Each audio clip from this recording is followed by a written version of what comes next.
Bienvenidos a Por Cuerda Separada. Yo soy Ruth Sánchez. Y yo soy Rodolfo Villalobos. Y en esta ocasión vamos a continuar con la serie de derechos humanos con el artículo 11º de nuestra Constitución, que tiene que ver con el derecho a la libertad de tránsito. Arrancamos. Ese artículo tiene muchos mitos en cuanto a su aplicación, porque hay algunas figuras que luego se pretenden combatir en aras de esta libertad de tránsito. Y también tiene mitos porque no lo leemos completo, no lo leemos bien. El artículo 11 dice que toda persona tiene derecho a entrar del país, salir del país, transitar por el país, mudar de residencia dentro del país, sin necesidad, y dice, de permiso, pasaporte, salvoconducto o carta de seguridad. ¿Qué quiere decir esto? Se le llama a esto la libertad deambulatoria. Tú puedes trasladar, moverte por el país sin que nadie te pida un permiso para moverte por el país. Nada más que este derecho se encuentra sujeto, así mismo lo dice ese artículo 11, a las facultades de las autoridades jurisdiccionales y administrativas en materia jurisdiccional, civil y penal, por algún tipo de responsabilidad, como pudiera ser pues, que te pueden meter en la cárcel, te pueden dejar arraigado para investigar un delito.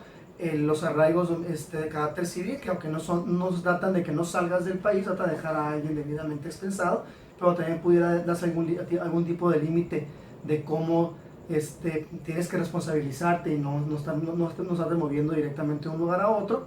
Y luego en materia administrativa te señalan en materia de salubridad, como por ejemplo una cuarentena, pudieran haber cerrado que nadie saliera de una ciudad o del estado, o que nadie entrara. Cuando hay, por ejemplo, virus en los animales, de que no puedes transitar con ciertos alimentos, ¿sí? Por ejemplo, de un lado a otro, no puedes mover frutas, por ejemplo, de un lado a otro. Eso se llama más bien la libertad de comercio más que la libertad individual. Aquí está destinado a tu libertad deambulatoria, de que tú, en lo particular, no te puedes mover. Entonces sí puede ser el caso de que te digan, no te puedes mover, de tal zona a tal zona. Porque está la enfermedad. Ahora que estamos en la pandemia, pueden haber dicho perfectamente, nadie entra aquí o nadie sale de aquí. O por este camino no circula nadie, no receta nada. Además de la parte sanitaria, también se puede solicitar, también puede sujetarse esta libertad a límites desde la perspectiva migratoria, precisamente para la entrada al país, o para el efecto también de que salgas del país o que te traslades en materia migratoria. Por ejemplo, sí se pide pasaporte para entrar al país. Y también, cuando ya tienes una calidad migratoria bien establecida, se requiere, si es a cambiar de domicilio, avisar a la autoridad migratoria que vas a cambiar de domicilio. Entonces, también se puede ver limitada de esta manera. Y también se puede ver limitada, desde la perspectiva administrativa, de alguna cuestión de seguridad pública o de seguridad nacional, que también se puede limitar. Sabes que a este lugar no entras porque hay, no sé, toques de queda, cuestiones de naturaleza, que también se pudiera limitar. ¿Por qué decía yo que este artículo tiene mitos? En las carreteras, luego es común que nos encontremos los retenes militares que están revisando que no traigas artículos prohibidos, armas o sustancias, ¿no? O bien nos encontramos o personas. Y te encuentras también luego los retenes fitosanitarios que no traigas objetos. Estos no, y mucha gente dice, es que el retén militar que está ahí llegando hacia abajo de tránsito. Y esto no es cierto, porque tu libertad de tránsito es trasladarte del país sin que te pidan permiso, sin que te pidan un permiso, autorización, pasaporte o salvoconducto. El militar no te está pidiendo un permiso para transitar por la carretera, el militar no te está pidiendo un pasaporte, un permiso. Está diciendo, hasta aquí llegó, devuelvas. No puede pasar. Entonces, te voy a revisar. Quizá aquí la violación del retén pudiera ser... A no ser molestado en mi persona. Al artículo 16, sin una orden. O sea, dime dónde dice que yo te tengo que dar acceso a mis pertenencias y a que me ocultes a mí. Eso pudiera ser la violación. Pero no la libertad de tránsito. Ahora que no le vas a decir al soldado, ¿verdad? No quiero que me revise, no tiene usted un permiso, ¿dónde está su orden? Igual también sucede, por ejemplo, que te encuentras una de estas unidades o células de las autoridades estatales o municipales que están también, luego te detienen a ver que no traigas nada. ¿Sí? Tampoco violenta tu libertad de tránsito. No. Como dices, violentará tus libertades de seguridad jurídica, específicamente el 16 por la falta de una instrucción de autoridad, una orden de autoridad por escrito que te diga qué te buscan y por qué te están buscando, pero desde la perspectiva de tu libertad de tránsito no te la violentan porque tu libertad es deambular libremente por el país sin que la autoridad te solicite un permiso para estarte moviendo o un pasaporte o un salvoconducto. Lo que sí te van a limitar tu libertad de tránsito es si te agarran tomado, ¿verdad? Porque entonces ahí sí ya no puedes transitar libremente por el país. Pero como comentábamos hace un momento, ¿no? Eso es parte de los límites permitidos por el propio artículo 11 cuando establece que se puede sujetar a las facultades de la autoridad administrativa por cuestiones de salud pública o bien por cuestiones de seguridad pública, porque al final de cuentas, aunque no les gusta que les digan eso, cuando manejas bajo el influjo del alcohol o el consumo del alcohol, es un problema también de salud pública. Y no manejas mejor tomado. No. Pones en peligro a todos. Y aquí también hay que ser bien claro. No te están contando tu derecho a divertirte. No, tú diviértete y encerrado solo en una casa, pero no manejes, no agarres un arma, porque el carro es un arma. Es un objeto peligroso en sí mismo, ¿no? Así lo define el Código Civil. Entonces, no te violentan tampoco tu derecho a divertirte. Te podrán, y tampoco te violentan el 16, al final de cuentas la autoridad administrativa tiene facultades de hacer revisiones en esta materia sin tenerte que pedir. Si tú violentas la ley de tránsito, no tienen que decir, no tienen que pedirse, mira, aquí está la autoridad, la orden del juez que dice que te puedo detener porque acabo de leer que te pasaste un alto. No, yo te puedo revisar. Entonces, esto no violenta la libertad de tránsito.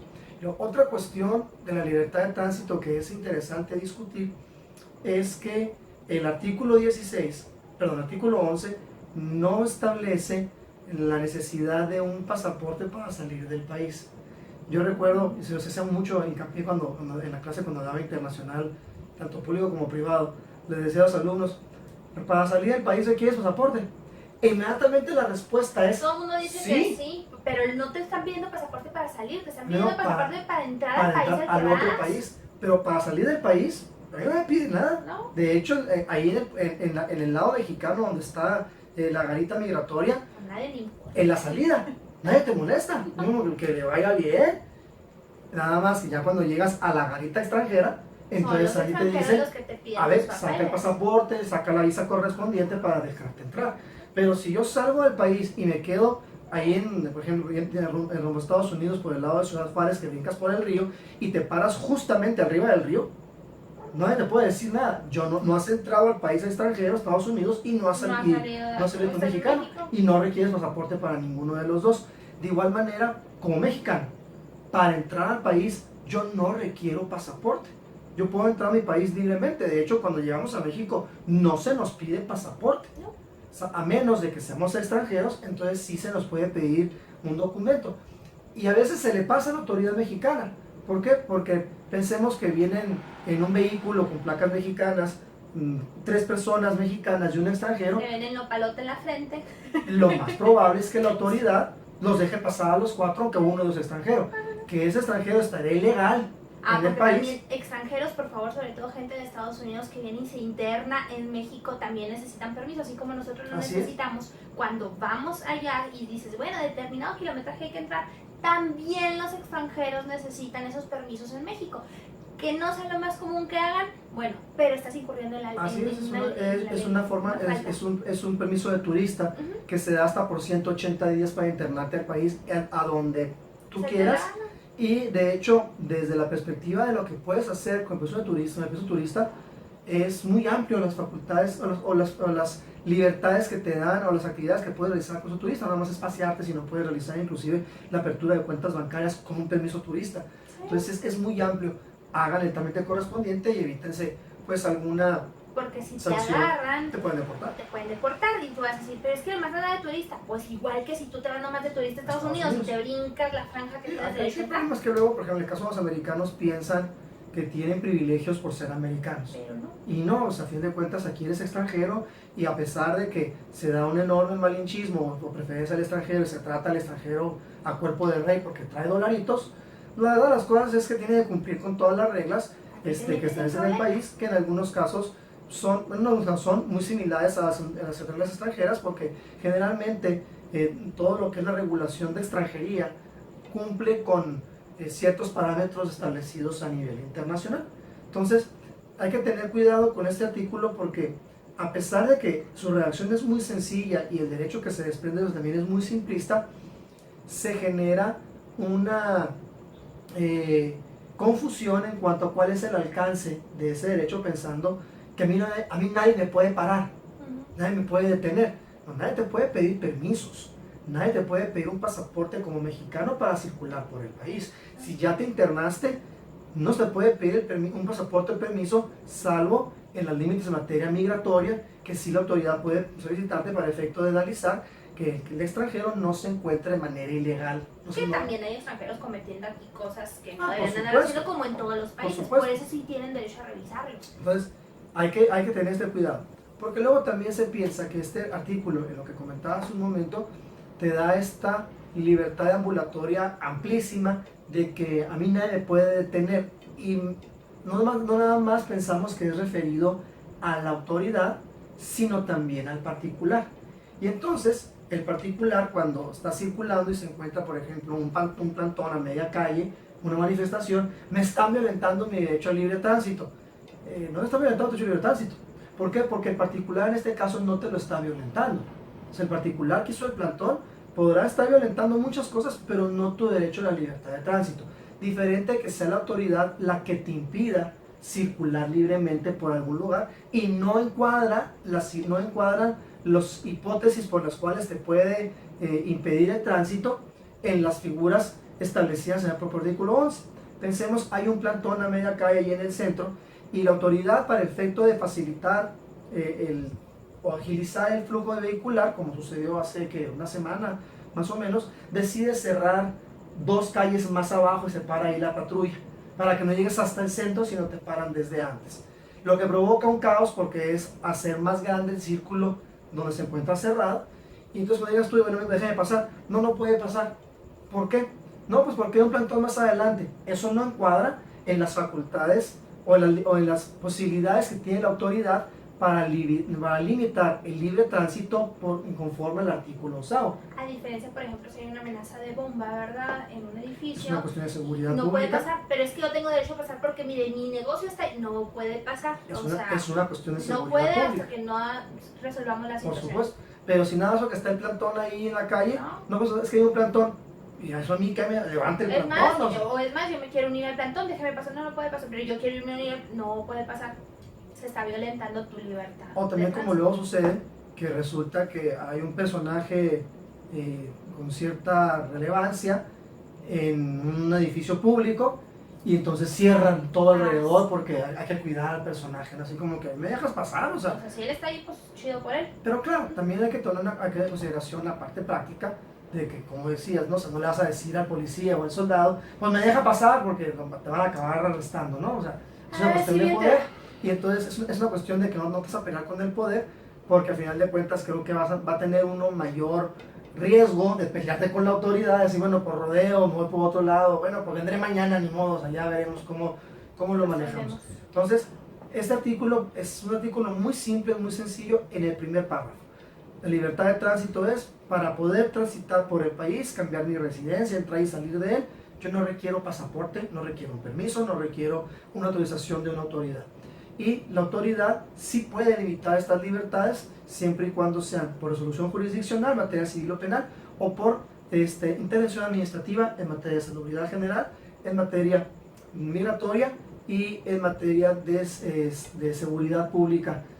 En todos esos casos sí puede restringir la autoridad el libre tránsito dentro del país de cualquier persona. El segundo párrafo del artículo 11 se incorpora de hecho hace relativamente poco. Me parece que la reforma es del 2012-2013 y establece el derecho al asilo y el derecho a ser recibido como refugiado en el país. Estas figuras parten precisamente de los tratados internacionales en materia de asilo político y refugiados por cuestiones humanitarias. Recibir extranjeros que no cumplen con los requisitos migratorios para poder internarse legalmente en el país. Sin embargo, hay una cuestión humanitaria por los cuales los tengo que recibir.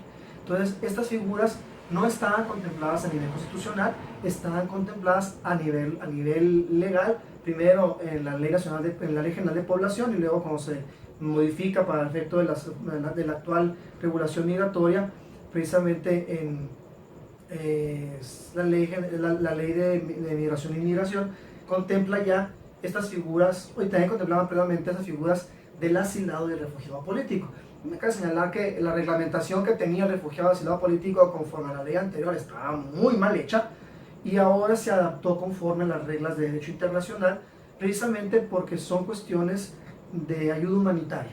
El refugiado viene huyendo de su país porque en su país está pasando algo que pone en peligro su vida o su integridad y la de su familia. ¿Qué ha pasado con estas caravanas de migrantes que hemos estado recibiendo o que se estuvieron recibiendo y ya es que se dio un conflicto terrible? Entonces, ¿que sí, los tenemos que recibir? ¿No los tenemos que recibir? Lo que pasa es que aquí hay una regla. Para recibirte como refugiado, tiene que haber una circunstancia en tu país que efectivamente pone en peligro tu vida, tu integridad o la de tu familia. Pero esa causa tiene que estar debidamente acreditada. Entonces, se hace una solicitud. Sí se pudieron haber recibido como refugiados siempre y cuando se hubieran sujetado al procedimiento. Llegan a la frontera correspondiente y se paran en la frontera, hacen la solicitud de refugiados y luego se hace el estudio correspondiente para ver si son refugiados o no.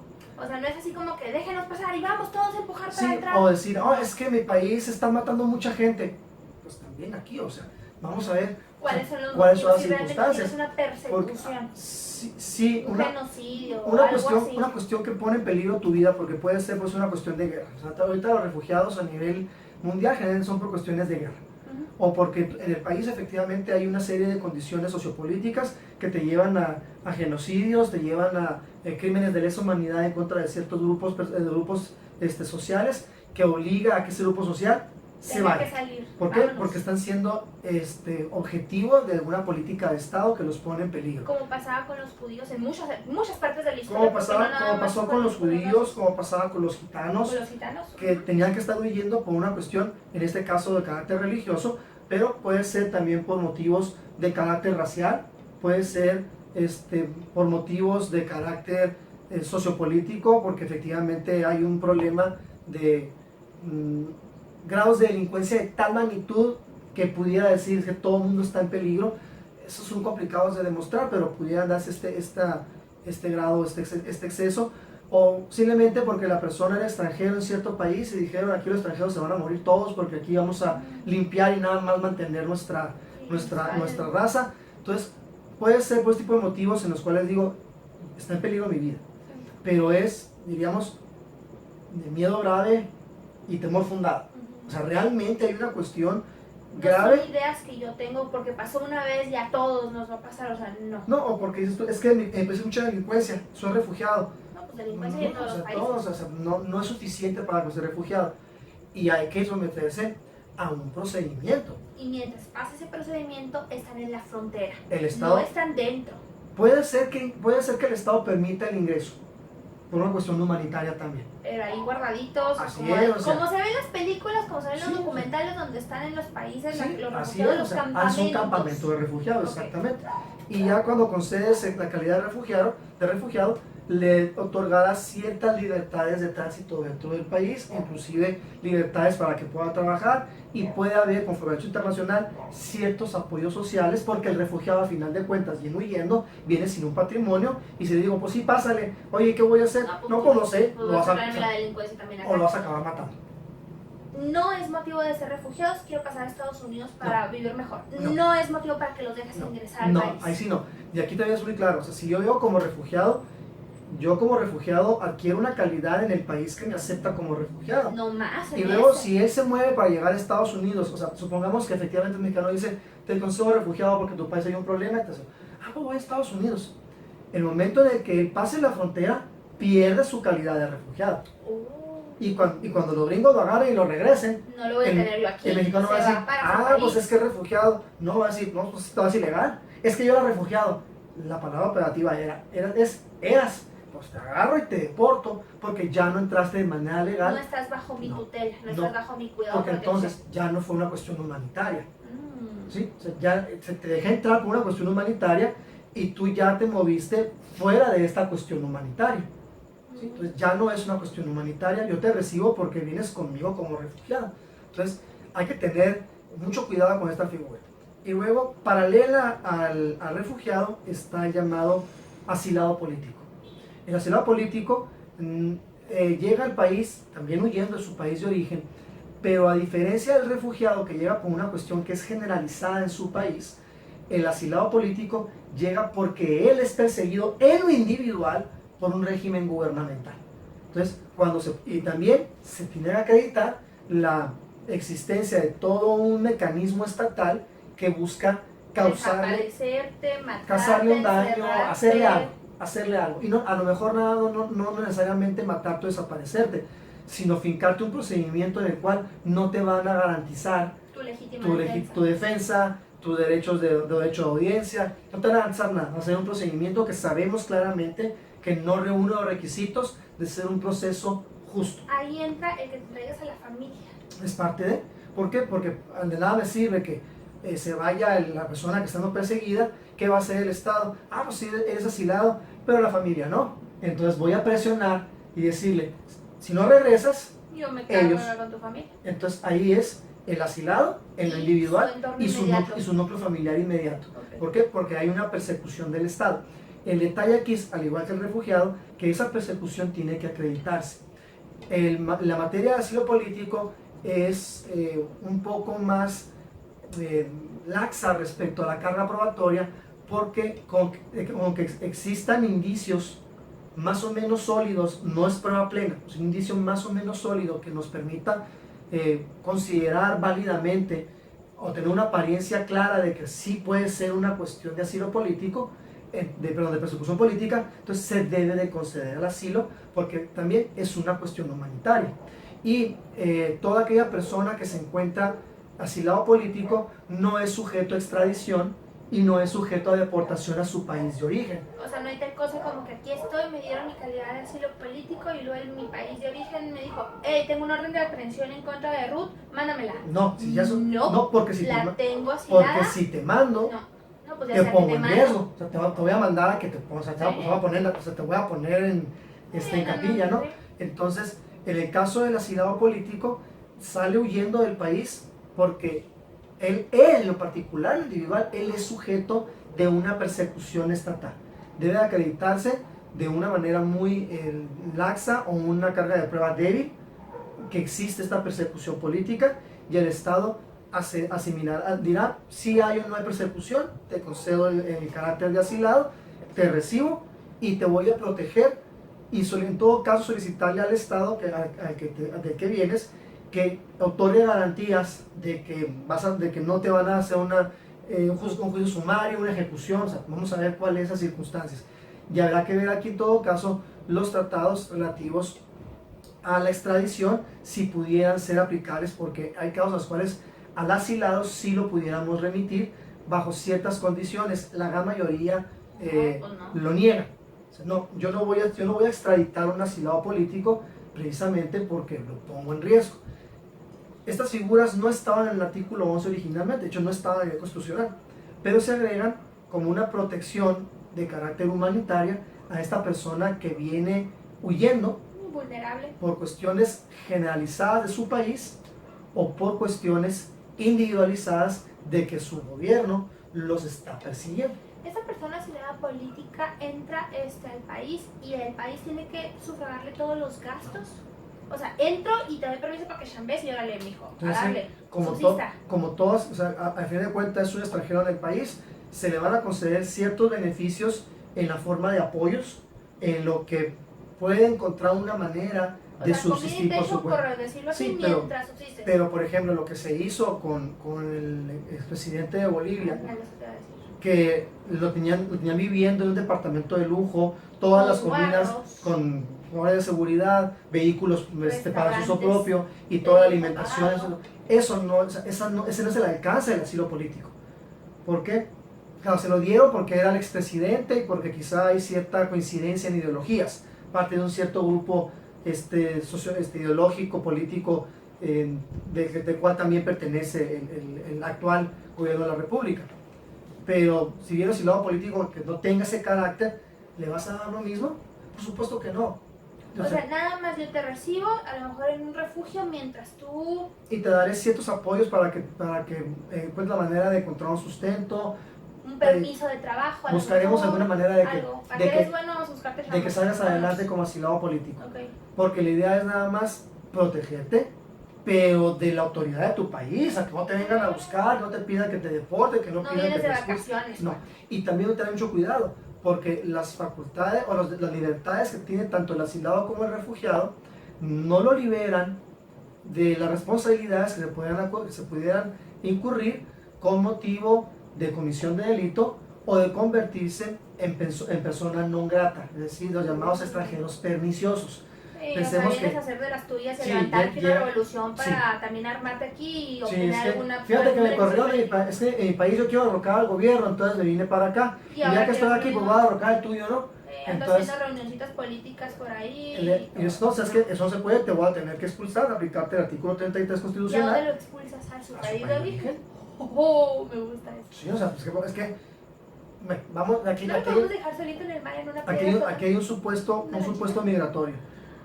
No, porque desde el punto de vista de derecho internacional hay un supuesto migratorio. Si yo voy a expulsar o deportar a una persona de mi país, lo tengo que remitir a su país de origen. Esa es la regla del derecho migratorio. O sea, y aquí voy a hacer la distinción. La deportación es cuando la persona no cumple con los requisitos migratorios o los administrativos para estar legalmente en el país, no tiene una legal estancia, ahí te deporto. La expulsión es la persona sí está legal en el país y tiene una legal estancia, entró de manera correcta, pero hace algo que lo hace una persona indeseable o un llamado extranjero pernicioso, y entonces, como estás legal, te expulso. Como las visitas que vienen y le toman la mano y se toman el pie. Y dicen, ¿sabes qué? Pues ya agarra el camino, ¿no? La obligación del Estado es remitirlos a su país de origen. A ver, esto es complicado porque a lo mejor la persona viene, no sé, de Argentina, y dice uno, está muy lejos, lo tienes o son asiáticos, y dice uno, este es vietnamita, o sea, no va a tener que regresar a su país de origen. Sí. O es que lo voy a expulsar, por supuesto, es a cargo de que deporta o de que expulsa. Entonces, los tiene que regresar. Agarras a todos los que tienen ojitos rasgados y los sueltas en el mismo lugar. Es lo que sucede, y nosotros lo vimos cuando yo laboré un tiempo en migración. Y sucedía con Estados Unidos, que en Estados Unidos a todos los que detienen, cuando hacen los interrogatorios para ver cuál es su nacionalidad, para dónde no regresas, mexicano. Para los gringos todos mexicanos. Entonces, para no tener que volver a cada pueblo para y aquí decía el entonces delegado de migración, en paz descanse, decía, no, y aquí no, es que le decíamos, oiga maestro, es que dijeron que es mexicano, y este no es mexicano, este es hondureño, este es salvadoreño, guatemalteco. No, maestro, es guatemalteco. No, ¿por qué? Porque ya echas a Guatemala y en Guatemala dirán, no, es que ya nos van echando cada quien. Sí, es una forma de colaboración internacional. Sí, y luego llegan a Argentina y son pingüinos, órale, pero porque la regla es más de todo ese lugar. Yo recuerdo en migración nos tocó un reporte de unas personas, que un camión completo que tuvieron con maxi ilegales, que algunos venían desde Brasil, y regresarlos, pues eran 3, 4 chícharos, y diciendo, pues es que esto no voy a tener que sacar un vuelo oficial para mandar 4 chícharos a Brasil. Y luego págales comida, págales hospedaje, porque si se te queda que se van. Porque hay una detención migratoria. Entonces, es a cargo del Estado, porque la regla es, se regresan a su país de origen. Bueno, pues este fue el artículo 11 de nuestra Constitución, Libertad de Tránsito. ¿Qué opinas? ¿Qué dudas tienes? Compártelo con alguien más. Esto es por Cuerda Separada. Y síguenos la próxima semana con el artículo 12 ya de nuestra Carta Magna. Hasta la próxima.